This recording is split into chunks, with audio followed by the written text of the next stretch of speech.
Boom shakalaka, ladies and gentlemen, brothers and sisters around the world. It is your boy Chris Shule, aka the esoteric noetic, aka the chocolate Nubian soul brother from Ghana, West Africa, dropping the wisdomatic truth bombs here in Melbourne, Australia, the homeland of the New World Order. Yeah, now, mate. Be sure to like the video, subscribe, click on the bell, tell your friends, tell your mum, drop us some comments, let us know what it is. Woo! 2 weeks to flatten the curve, mate. It's just a mask. Oh, look, mate, we're not going to have any mandatory juice, any mandatory boom shakalakas. No, mate. No, it'll be voluntary. No, it'll be compulsory. Oh, we're going to make it as mandatory as possible, mate. Oh, look, Australia is all about freedom.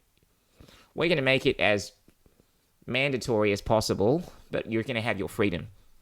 Look, mate, no one's forcing you to do this thing. We're just going to make life impossible for you. And here we are at the doorstep of outright tyranny. As the world watches Melbourne, Australia, over the next week or two, to see whether or not this bill passes, it is going to be a defining moment in the history of Australia, mate. We're going to see whether or not we move into a new world order. Of course, most of us that are aware have realized that this thing has been long coming, but I think this bill is going to seal the deal. And a lot of us are confronted with this decision right now. A lot of us are trying to figure out what we do. Do we stay? Do we run? Do we live to fight another day? A lot of people are under this idea that we have to wait for external circumstances to unfold before we make decisions. We have to fully heal. We have to make sure that we are right mentally, physically, before we live life, right? People are always waiting for the perfect situation. I'm going to start my business when I'm fully healthy. I'm going to ask that girl that I like. I'm going to ask her out when I have developed a six-pack. But life doesn't work like that. You find that whereas we want things to be perfect, we want to see how things end up before we make decisions. Life is this journey where real progress tends to happen when you make better decisions in the midst of the tyranny, in the midst of the uncertainty, in the midst of living. And right now,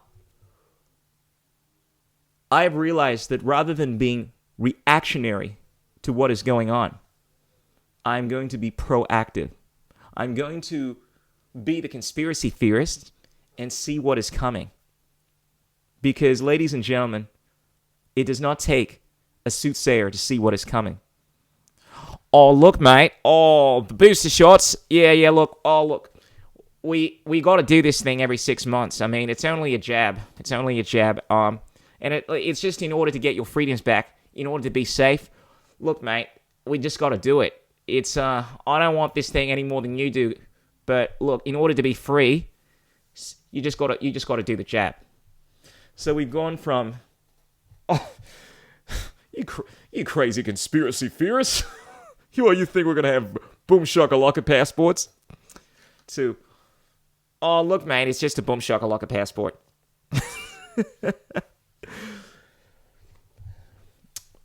I am at the point of deciding whether or not I am going to leave this city that I have been in for most of my life. I came from a country called Ghana, West Africa.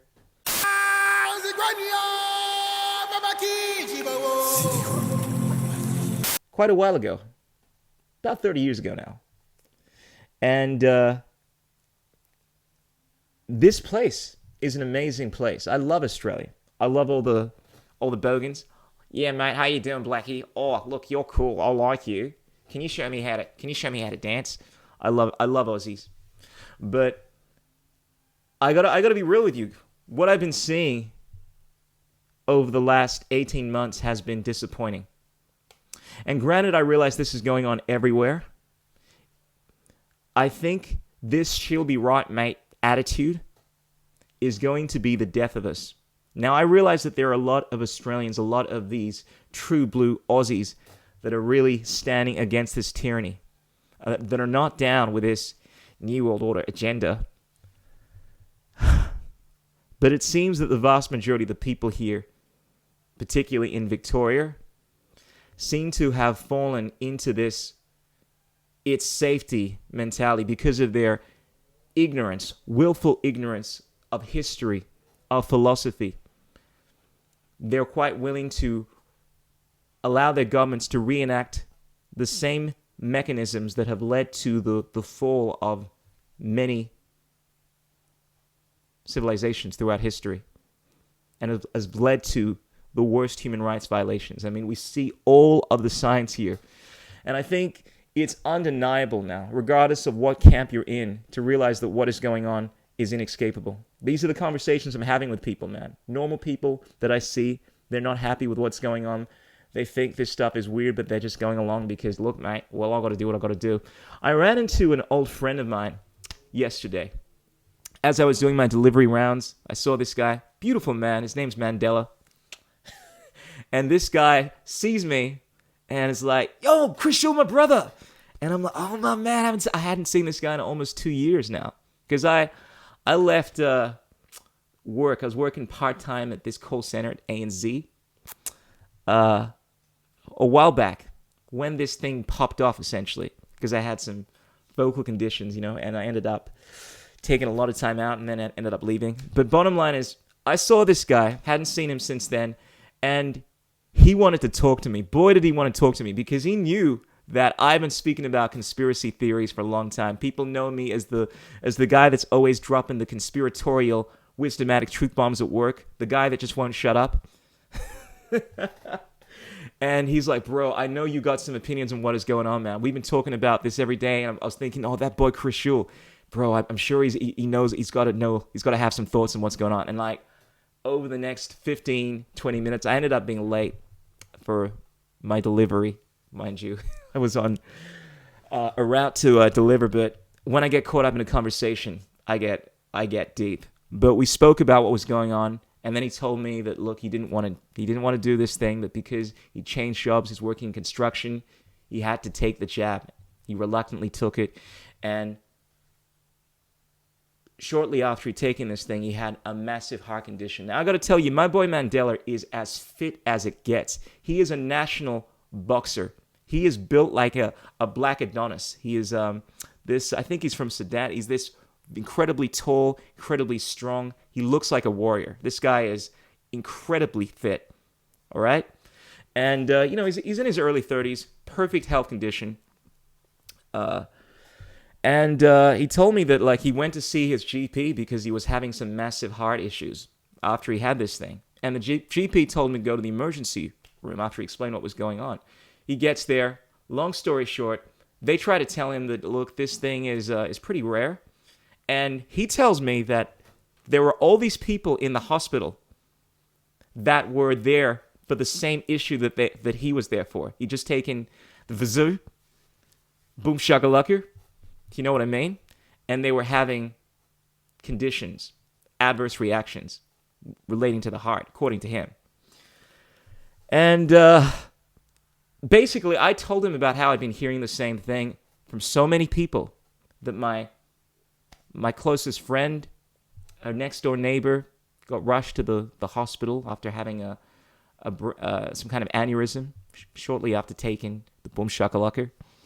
That my manager, she's lost 2 of her friends recently after taking the boom shakalaka. That my auntie, yeah, she's had some reactions. And the bottom line is, he is adamant that he doesn't want to take the second shot, right? And what's interesting is that you're actually advised that if you've had an adverse reactionary to the boom shakalaka, you know what I'm talking about, that you shouldn't get your second shot. But the frustrating thing is that these GPs, because they run the risk of losing their job, if they give out exemptions, they're very reluctant to give you an exemption. Even when you have had an adverse reactionary,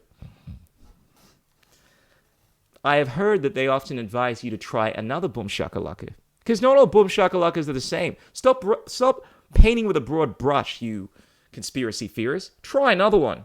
Try another one. And have lots of adverse boom shakalakas. And once you've had an adverse boom shakalaka to all of them, only then, I've been told, are they willing to actually give you an exemption. But you got to be smart about this. There are things that you can do. There are questions that you can ask. Come and check out my group. There's some documents that I've come across that outline what to ask your doctor in order to gain informed consent. Also, there are certain things that you can leave with them that basically let them know you know what's up, and that if they don't play this game properly, you're going to sue them. And essentially, you got to put yourself in a position where you make it very clear to these people that whereas you understand they're concerned about losing their job, they're also concerned about being fined. They should be more concerned with doing the right thing and you suing their ass. That's how you get an exemption, ladies and gentlemen. Because legitimately, a doctor is required to obviously give an exemption if you have a legitimate exemption, right? Right, obviously. And if they're not willing to, well, that's on them.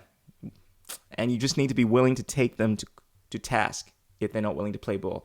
Anyway, long story short, my brother tells me that he doesn't want to get this thing, and I advise him what to do. Basically, I uncovered what's been going on over the last 18 months, and he's like, yeah, man, I knew this. Yeah, I knew there was some crazy shit that's going on over here, and I've been trying to avoid this stuff, but and I tell him, I mean, of course, I have taken the boom shakalaka because I'm a trans-vaxxite, but I tell him, look, bro, no fucking way am I going down with this shit.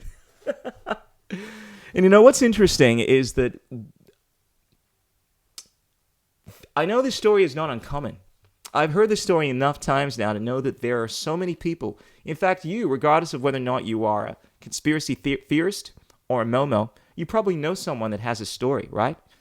But you're not hearing this on the mainstream news. That alone should make you go,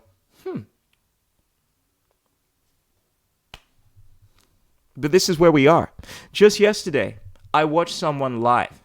My friend Leila, shout out to Leila, amazing woman. She's on the front lines of this war. Anyone that wants to say that women are not on the front lines of this thing, that are not paving the way, needs to check themselves before they wreck themselves. Leila is doing an incredible job. She has been helping so many people. She has been dropping the wisdomatic truth bombs. She's been dropping the legalese. She knows what's up. Highly recommend checking her out. She is on social media. I'll put the links down below. But she has been uncovering some of the crazy truth, so many of the stories that's going on. I tuned into her live on Instagram just a couple of nights ago, and I got to see live someone that had just taken the boom shakalaka and was having a horrible, horrible reaction. Horrible reaction. They couldn't speak. They looked as if they were shivering. And the worst thing is that the hospital was trying to admit them out. It was essentially trying to get rid of them. Why? I would imagine because the last thing they want is someone dying in their care after they've taken the boom shakalaka. Do you see what's happening here? And I'm not saying that there's anything that's happening, but I'm just saying, do you see what's happening? In light of the greater picture, there is obviously what's going on, and there is what is going on. And I'm not saying anything. Personally, I think that everything is above board. There's just a few people that may have had like some other medical issues. I don't know. I'm not a doctor. I don't, whatever. However, I think we all know what's going on here. Anyway, ladies and gentlemen, I want to leave this by saying that it's incumbent upon us right now to be the change we want to see in the world, to be the light. Because there are a lot of people out there that don't want to see the light. No, I don't want to see the light. I cannot stand it. I'd much rather live in ignorance. But it's incumbent upon us to continue shining that light. And eventually, at some point, they will have to face the light. Because like when you wake up from darkness, the light is too much to deal with. It's blinded you, but you adjust to it. As you see more and more of the light, you acclimate to it. And initially, whereas people don't want to see the light right now, the more and more you expose them to this stuff, the more and more you you plant the seeds, and eventually they will acclimate. You will see these seeds take growth. And they will finally open their eyes and be able to withstand the light. Ladies and gentlemen, freaks and geeks, brothers and sisters around the world, illuminate your minds with wisdom, strengthen your will with love, purge all negative thought patterns from your existence. I grant you the serenity to accept the things that you cannot change. To change the things you can.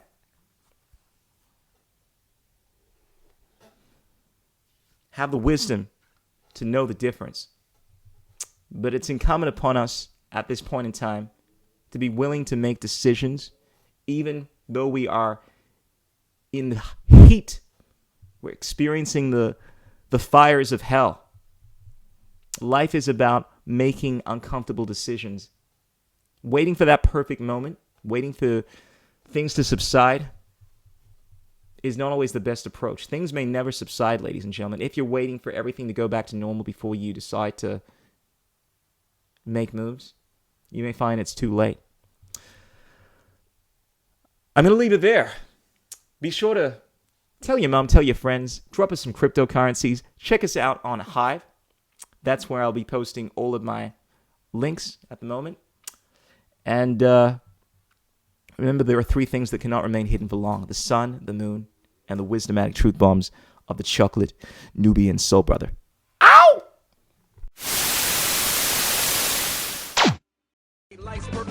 What is liberty? What the? Who says you can't build muscle on a vegan diet? What's it like being a hottie in the vegan community? There are no political solutions, only technological ones. The economics of the system don't allow multiple competing systems to survive. Engineering, technology, these arts of humanity, they are magic.